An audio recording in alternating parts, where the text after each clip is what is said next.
Hola, bienvenidos a Más Actitud, un espacio en donde compartiremos vivencias y experiencias de diferentes personas que están trascendiendo en ámbitos muy diversos y con el que buscaremos promover un espíritu emprendedor que nos permita hacer lo que nos propongamos con pasión y actitud.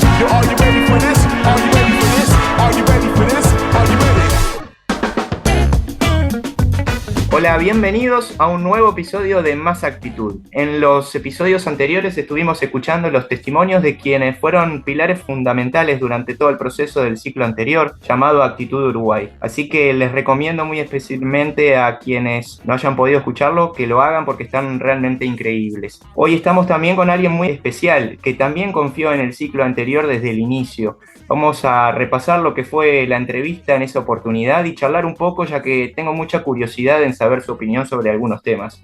Hoy nos acompaña Nicolás Jodal, ingeniero de sistemas, apasionado por la tecnología, los autos y la inteligencia artificial. Bienvenido, Nicolás, ¿cómo estás? Muchas gracias por la invitación, un gusto hablar contigo. Bueno, igualmente, muchas gracias a ti por tu tiempo.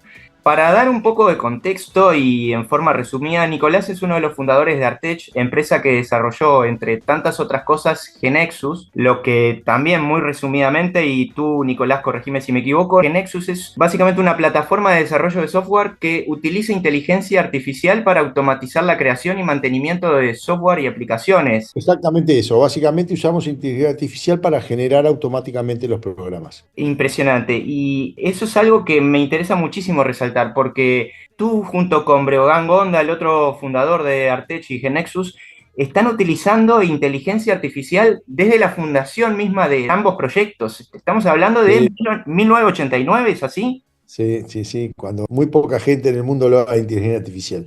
Hace más de 35 años estás metido en el tema de la inteligencia artificial. La verdad que es increíble. Además, otro hito fue que durante la pandemia desarrollaron en forma honoraria la app Coronavirus, que fue una propuesta tuya y de tu equipo al gobierno, con la que se pudo brindar información médica y sanitaria y que permitió facilitar la logística y la trazabilidad de todo el sistema de vacunación. Y eso permitió ser de los primeros países del mundo en aplicar tecnología y sistemas al servicio de la sociedad para hacer frente al COVID. Sí, exactamente eso, es así.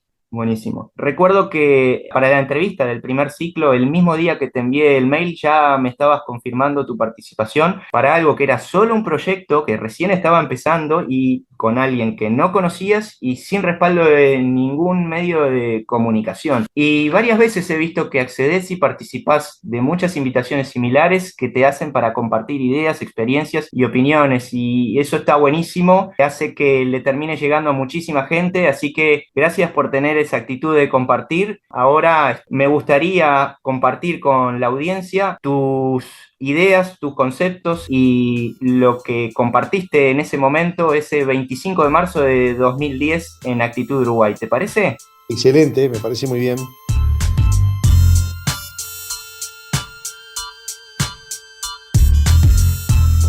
Si me pongo a pensar en mi infancia, tuve una infancia muy feliz en la década del 60 y donde desde el punto de vista de lo que sería para después en mi formación futura, yo destaco algo muy importante que era, mis padres siempre compraban libros.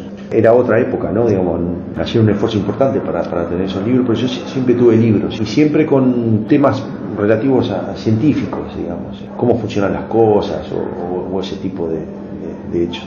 Después más adelante ya empecé a leer cosas de matemáticos rusos, ese tipo de cosas, que eran un poco más duras. Pero de la infancia, relevante para lo que sería después en mi vida profesional, recuerdo una casa donde teníamos muchos libros y donde constantemente podía leer cosas, ¿no? Y yo creo que en eso lo que influyó es esa curiosidad, esa posibilidad de ser curioso. Y siempre, de alguna manera, un espíritu bastante libre en el sentido de que podía dedicarme a las cosas que realmente tenía curiosidad. Yo, por ejemplo, una de las cosas que me resultó interesante es cuando empecé el liceo, por ejemplo, los primeros años no fui un estudiante demasiado bueno. Tenía notas mediocres o mediocres para abajo. Y recién cuando me empezó a interesar, ahí empecé a tener, después fui abanderado y demás, pero digo, en el principio de mi época de liceo me acuerdo como que mi curiosidad y lo que me enseñaban no estaba muy relacionado, digamos. Y siempre conservé ese espíritu de digamos, ser curioso a lo que me interesaba y no a lo que me enseñaban. Cuando empecé a trabajar, en realidad yo tenía una situación económica bastante complicada, así que no empecé a trabajar en mi área, digamos, sino que fui, por ejemplo, obrero en una fábrica en Buenos Aires, después otro lugar que recuerdo con mucho cariño y que me enseñó muchísimo. Yo era vendedor en París Televisión, que vendían electrodomésticos. Yo era vendedor de la puerta, digamos. Me acuerdo que en esa época la gran novedad, estamos hablando de la década del 80, era televisores color. Recién empezaban los televisores color y yo era de los vendedores que estaban en la puerta y vendía televisores color. Y yo creo que eso de alguna manera me dio la Universidad de la Calle. La otra universidad que después en mi vida profesional fue absolutamente fundamental. Es decir, lo que yo aprendí vendiendo televisores colores en París Televisión en la década del 80, no lo hubiera aprendido en ningún otro lugar, y eso para mí fue muy, muy importante. Después, con el paso del tiempo, pasé a trabajar en mi profesión cuando ya estaba un poco más avanzado, y bueno, ya ahí la historia avanza por otros lados, ¿no? Entonces me dice, bueno, ¿cuál fue tu clic en mi vida profesional? Fue un hecho bien interesante. Yo había sido muy buen estudiante al final de mi época liceal. Terminé mi época liceal, hice un año en facultad, y ese año en facultad, la verdad que no, facultad de ingeniería normal, no me interesó demasiado, y además por una situación económica complicada que tuve, me fui a Buenos Aires con mi padre y vivíamos en Buenos Aires en una situación muy, muy compleja. Es cuando yo trabajaba de obrero en una fábrica y había dejado prácticamente todo interés en la carrera y todo, y ahí tuve dos clics. El primero, que me acuerdo que me empecé a comprar una revista que se llamaba Demente, que tenía puzzles lógicos, ese tipo de cosas. Y después de un año que prácticamente no había tocado nada, había dejado de pensar en matemática y demás, volví a hacer esas cosas y dije, esta es mi vida, digamos. En realidad yo soy bueno para esto, nunca voy a ser un buen obrero, digamos. Yo digamos, en lo que realmente me gusta y que puedo andar es en esto.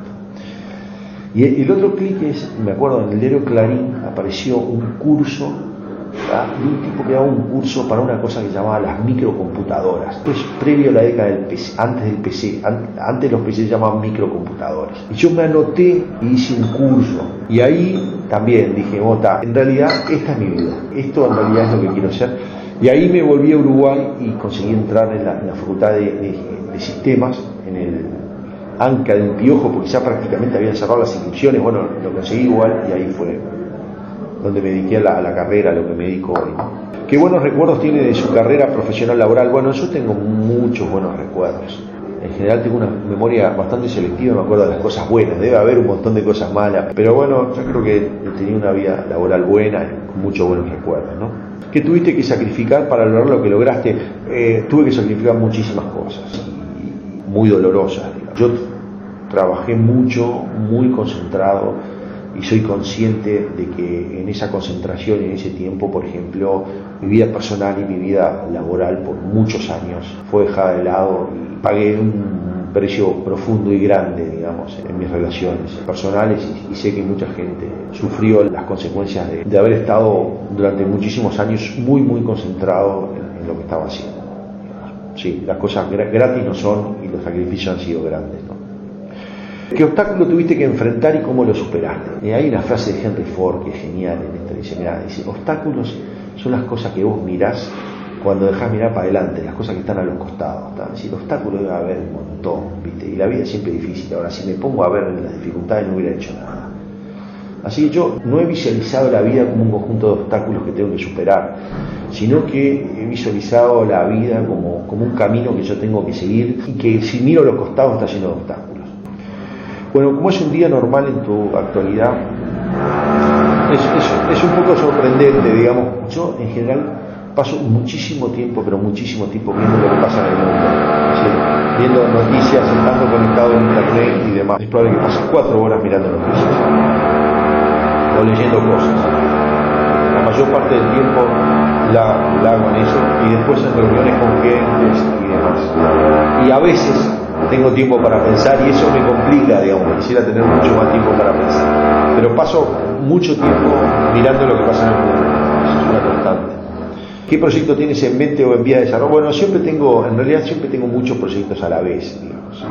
Algunas cosas concretas que están avanzadas, y otras veces son más delirantes o divagadas, digamos. Por ejemplo, ahora tengo una que se llama el Permatron, digamos que es un proyecto que no sé si va a andar, digamos, y cuando puedo le dedico tiempo. Siempre trato de tener algún proyecto un poco delirante, bien agresivo y bien innovador, que bueno, normalmente fracasa, pero a veces embocas. ¿Cómo te imaginás dentro de 5 o 10 años? No sé si es en mi personalidad, pero no tengo una tendencia a proyectarme en el futuro. Hay mucha gente que por ejemplo, se fija objetivos, dentro de 5 años quiero tal cosa, dentro de 10 años quiero tal cosa. No soy mucho de decirme cómo quiero estar o cómo quiero. Porque a veces vos predicís algo y te atás, es como un ancla que, con tal de demostrar que tenías razón en la predicción, viste, digamos, tratás de que sea eso. Yo trato de ser, digamos, poder ver el mundo tal cual es y no como lo quiero ver y aprovechar las oportunidades que se den en esa manera. Así que la verdad que si me preguntás, no me imagino, digamos. ¿Qué le pedirías a los próximos gobiernos, sean del partido que sean, que haga las tareas de infraestructura más importantes que se necesitan para el Uruguay del futuro? La tarea más importante es la educación, fundamental. Y lo que quiero y lo que pido no es muy popular, es que sea una educación lo más generalista posible, lo más teórico posible y lo más dura posible. Mi hijo se enoja conmigo, digamos, pero yo quiero que los exámenes sean difíciles porque la vida es dura. Entonces, si vos no tenés un entrenamiento duro, si haces un entrenamiento blando, después te enfrentás en la realidad y va a ser mucho peor, digamos. Y yo la analogía que hago es con un cuadro de fútbol que hace una pretemporada. Si vos haces una pretemporada, te tiene que doler los músculos cuando vas a tu casa. Si no te duelen los músculos, después, digamos, la temporada fue blanda, la pasaste muy bien la pretemporada, pero vas al campeonato y te pinta la cara. Así que yo visualizo la educación como una pretemporada, y la pretemporada, por definición, es dura. ¿Qué consejo le darías a los jóvenes uruguayos? Es difícil, yo no soy mucho de dar consejos, pero si tuviera que dar uno, yo diría que sigan el camino de la pasión. Si tienen la suerte de tener pasión por algo, que sigan ese camino. Porque después las cosas nunca resultan como uno piensa y hay dificultades y hay problemas y demás. Entonces lo que te mantiene de seguir es la pasión, lo que vos realmente tenés pasión. Así que sigan el camino de la pasión. Yo pienso que el mundo va a nuestro favor, que hoy un país pequeño como Uruguay en realidad es una gran oportunidad ser pequeño. Estamos saliendo de una época, entrando en una época nueva, en la época del conocimiento. Ser pequeño, ser generalista, nos permite avanzar. Así que bueno, soy de los que creen mucho en Uruguay, cree que tenemos una gran oportunidad. Así que bueno, métanle. Abrazo. Bueno, Nicolás, escuchábamos esa charla, en 2010 fue grabada, hace ya mucho tiempo, y Increíble. escuchamos que vos comentabas que estabas trabajando en un proyecto llamado el Permatron. Y cuando surge todo el boom de la inteligencia artificial, por allá por 2022, me puse a investigar un poco en el tema y encontré que la inteligencia artificial viene desde finales de la década del 50, si no me equivoco, Es con un correcto. desarrollo llamado Perceptron, que básicamente es un algoritmo de aprendizaje y una red neuronal. Y me vino enseguida a la mente lo que vos comentabas del Permatron. La primera pregunta es si tiene algo que ver. Sí, tiene algo que ver, fue una especie de homenaje al perceptrón, digamos, cuando hicimos el permatrón, estamos inspirados en el perceptrón y seguíamos una tradición de nombrar las cosas de esa manera. ¿Cómo te fue con eso? ¿Pudo? Terminamos, digamos, el proyecto fue incluido dentro de lo que es Genexus, digamos, el mecanismo donde se almacenan las cosas es en el permatrón, digamos, es algo interno, es como si fuera el motor de algo. No Ah, se ve, mirá. no es exterior que se vea, pero está funcionando adentro. Está muy bien. Volviendo al tema de inteligencia artificial, que es, digamos, como una revolución que se ha dado a partir de que salió ChatGPT, que no es la única herramienta, te pregunto, ¿qué herramientas utilizás tú a nivel laboral y a nivel personal de inteligencia artificial? La número uno que usamos es una que se llama Global Enterprise AI, que es algo que desarrollamos nosotros, Mirá, porque del año 2022 Globant adquirió Genexus, entonces sí, ahora somos de Globant y desarrollamos con Genexus una herramienta de inteligencia artificial que se llama Global Enterprise AI y es la que uso todos los días para, básicamente para todo tipo de actividades, desde programar a redactar mails y demás, lo hago todo con Global Enterprise AI. Como si fuera ChatGPT, pero en sí. vez de tener un solo modelo, que son los de ChatGPT, tiene los modelos de OpenAI, tengo muchos modelos, yo puedo elegir cuál, algunos de Google, otros llaman otra compañía Anthropic, que tiene muy buenos modelos. etcétera. Entonces, según para la función que lo estoy utilizando, uso un modelo o uso otro. Y con eso voy creando lo que llaman asistentes, que es lo que me van ayudando en tareas mías. Por ejemplo, yo tengo una tarea que es ocuparme de robótica, entonces tengo un asistente que se ocupa de todo lo que yo hago en robótica, tengo otro asistente que me ayuda con GeneXus, así es como si yo tuviera muchos juniors que me están ayudando, Interesante. especializados en alguna tarea en particular. Estando desde adentro, ¿ves algo que haya que tener cuidado o algún riesgo potencial en cuanto a la inteligencia artificial? Mira, no veo mayores riesgos, la verdad que creo que en la prensa se transmite una sensación de riesgo que yo no veo por lo menos.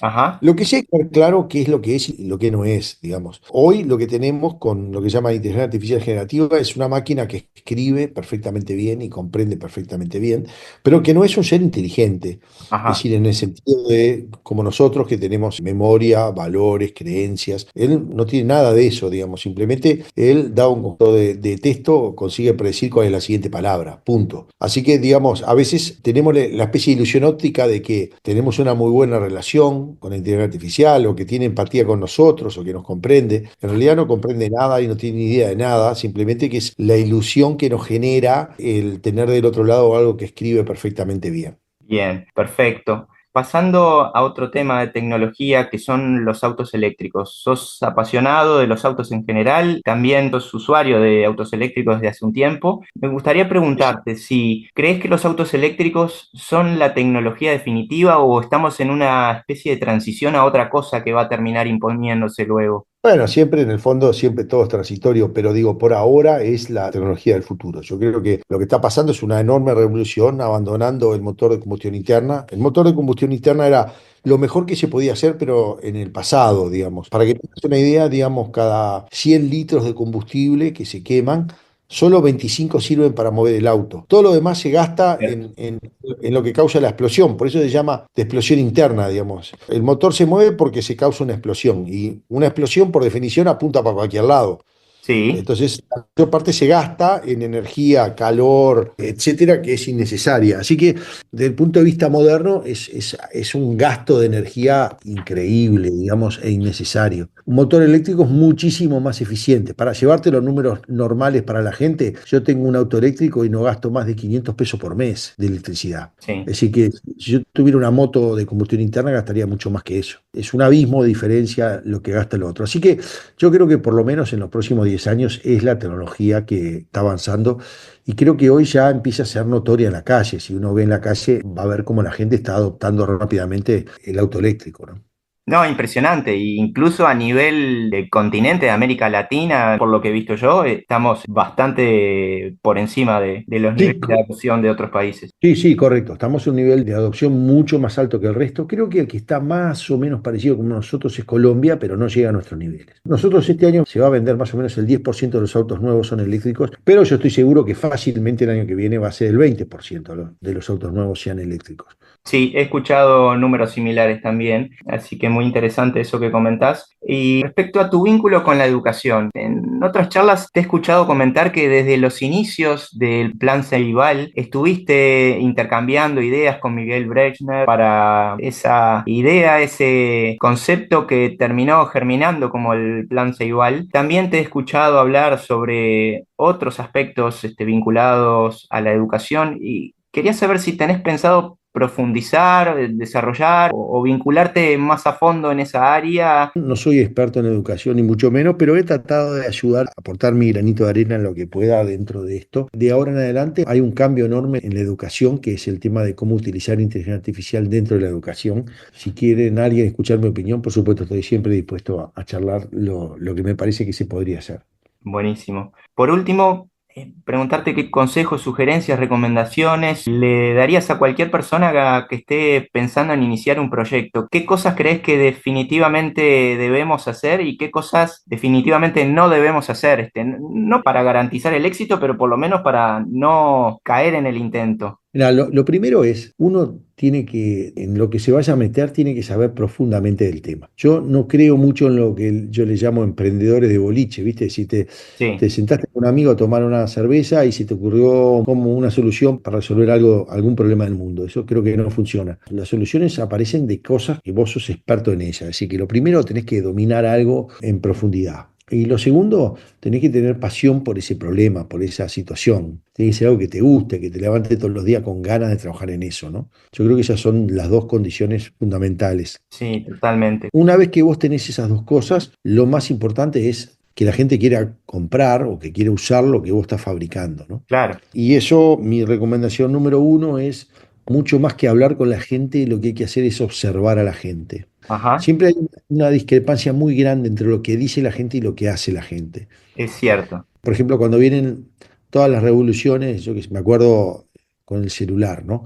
Sí, Este, cuando vino el iPhone, la cantidad de gente que usaba BlackBerry decía que nunca se iba a cambiar de usar un BlackBerry porque un teclado físico como el BlackBerry nunca iba a haber nada mejor que eso. Y eran muy verbales en eso, hablaban mucho y demás. Sin embargo, todos terminaron tirando al BlackBerry y se pasaron al iPhone o al Android, pero nunca lo dijeron. Entonces, si yo hubiera escuchado lo que decían y no observado qué teléfono tenían en el bolsillo, me hubiera llevado a una posición diferente, ¿no? Así que para mí lo primero es observar mucho más que escuchar. muy interesante. Bueno, Nicolás, de nuevo te quiero agradecer. Siempre es un placer escucharte, que puedas compartir tus ideas y opiniones. Te mando un gran saludo. Por Espero favor, poder tener un alguna otra gusto. oportunidad para charlar contigo Cuando tú quieras, y a las escuchar tus órdenes. opiniones. Saludos, que Gracias. andes muy Chao. bien.